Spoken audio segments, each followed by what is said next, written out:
Has this ever happened to you? You're sitting in your studio, questioning your existence and trying to find a way to stave off the existential dread when you get a notification. Your friend wants you to mix their band's song, and you jump at the chance. So you get the file, open it up, and after shuffling all the tracks around to where you'd like them to be, you take a listen. The song is good, but there's a problem. Oh no. That guitar tone. Yeesh. You start to fear for the project when you realize that gem of a tracking engineer included well-recorded guitar DI tracks. Your rent check is saved. Thank God. So, what you gonna do? Well, about time you picked up one of these.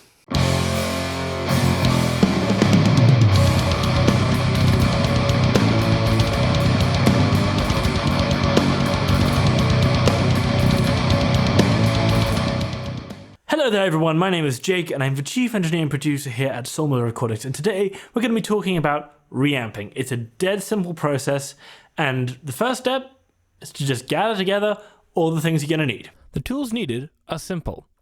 A reamp box, a DI box, both to record DIs with and for something we'll talk about later, a male XLR to balanced 1/4 inch cable, a nice instrument cable, some reliable mics and XLR cables, an interface with plenty of line level outputs, and a selection of amps and cabs.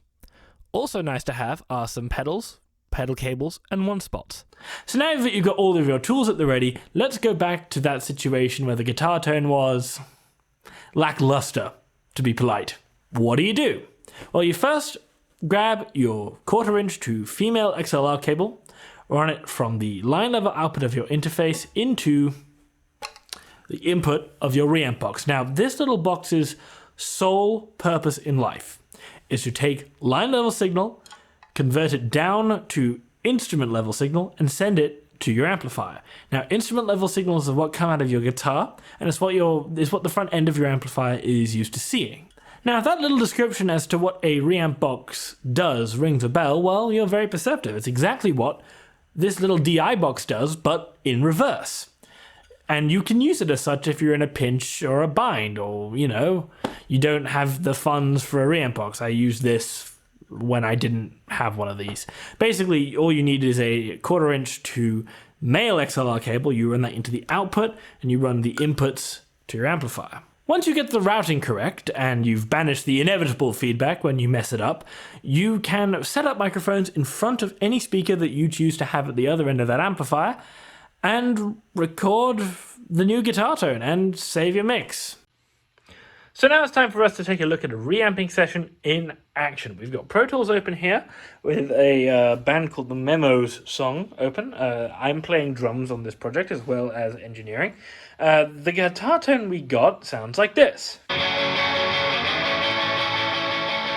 Not really too good, is it? Well, that's what we're here to fix today. We're running out of the Focusrite, round the back here into the reamp box. The reamp box is coming out into this delay pedal, which we've got on a very short tape delay, dotted eighth note, just to give some extra glue to it. That's heading into the Rev Generator 120 on the purple channel. Not a whole lot going on there. Then that is running out of the back of that through our incredibly advanced hole in the floor patch bay. And that runs downstairs to the live room.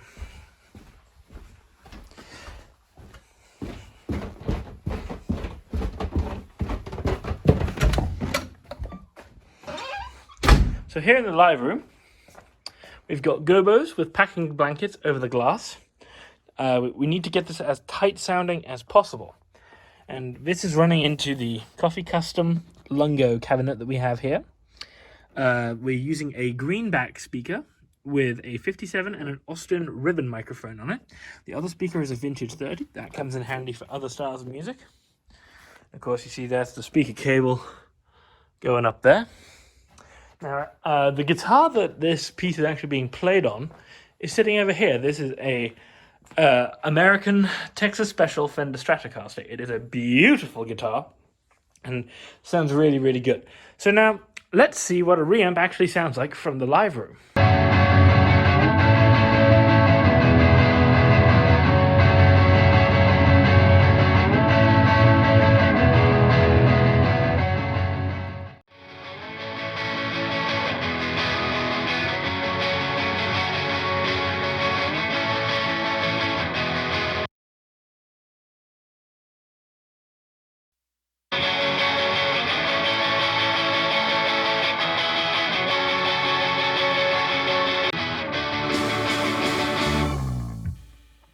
in control.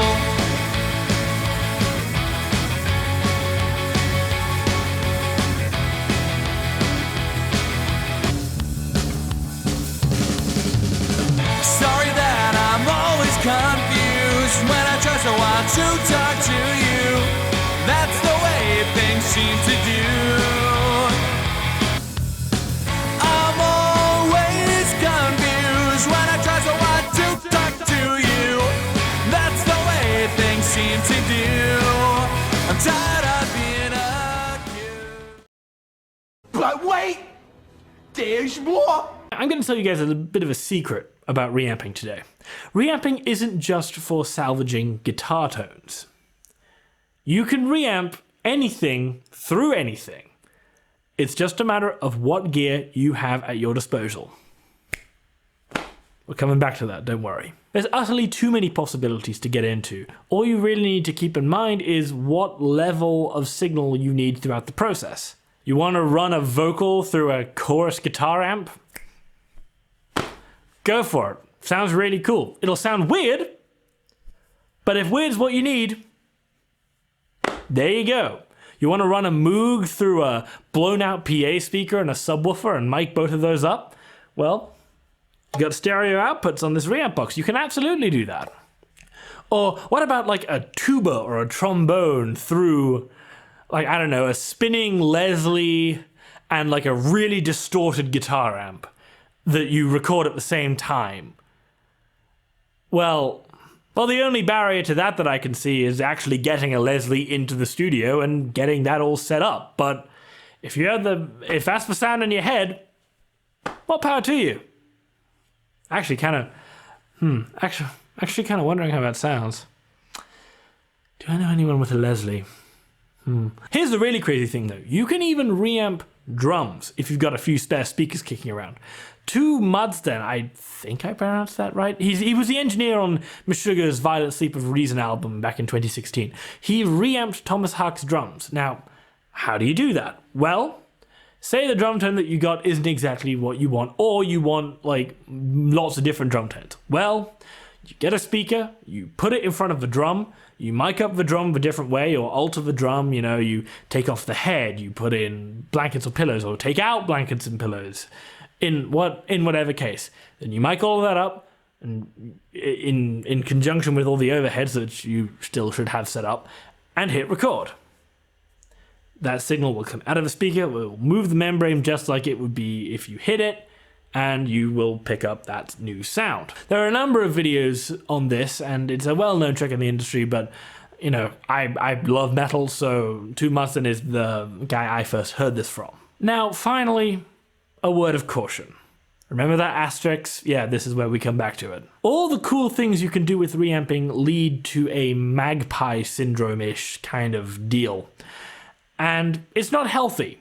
You should be pursuing music, not number of possibilities. Like, mathematically, yes, the more gear you have, the more possible combinations of that gear you can make. However, not every combination is a viable sound for you to put on a record. Just because you have it doesn't necessarily mean it will work. Again, the onus is on you, the engineer, to seek music, not gear acquisition and upping the number of possible combinations you can make.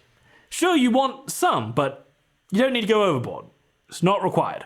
Now, there may be differences in pieces of gear that are made in different years. And in fact, in certain circumstances, that is absolutely the case. But 9 times out of 10, you should be making music. You shouldn't be worried about how this sounds, or it would just work if I managed to get my hands on this thing. Take up some time to draw up some realistic, actionable reamping combinations that you like the sound of course, off the client's dollar. You don't want to be fooling around while they're paying you by the hour. That's just disrespectful. This is your time. Then once you've done that, you can draw on that knowledge that you found when the client needs something particularly off the wall. You'll be making real informed decisions, not pulling out crap just because you want to look cool in front of the client. Ooh, look how much gear I have. The returns of that diminish rapidly. And while you can get cool reamped sounds, yeah, just don't go overboard. And don't be like some dude on the internet said, hey, I can Put everything through anything. Well, you can, but question, is it what the song really needs? Well, that's it for today. I'm going to be making these as much as I possibly can. Please like, comment, and subscribe, and let me know what you'd like to see next. So let's get you making music.